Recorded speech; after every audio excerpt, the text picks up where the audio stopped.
Ernest Miller Hemingway, July 21, 1899 to July 2, 1961, was an American novelist, short story writer and journalist. Best known for an economical, understated style that significantly influenced later 20th century writers, he is often romanticized for his adventurous lifestyle, and outspoken and blunt public image. Most of Hemingway's works were published between the mid-1920s and mid-1950s, including 7 novels, 6 short story collections and 2 non-fiction works. His writings have become classics of American literature.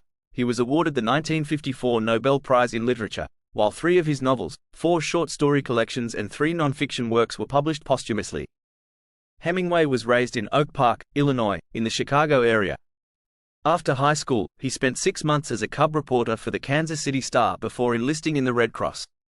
He served as an ambulance driver on the Italian front in World War I and was seriously wounded in 1918.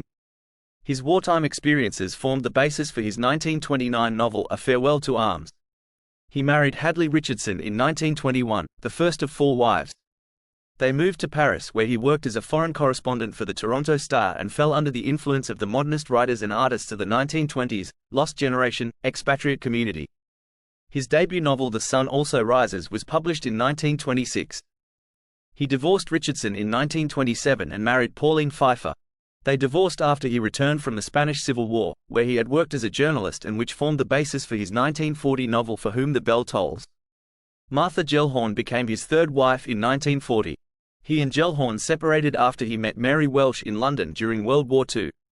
Hemingway was present with Allied troops as a journalist at the Normandy landings and the liberation of Paris.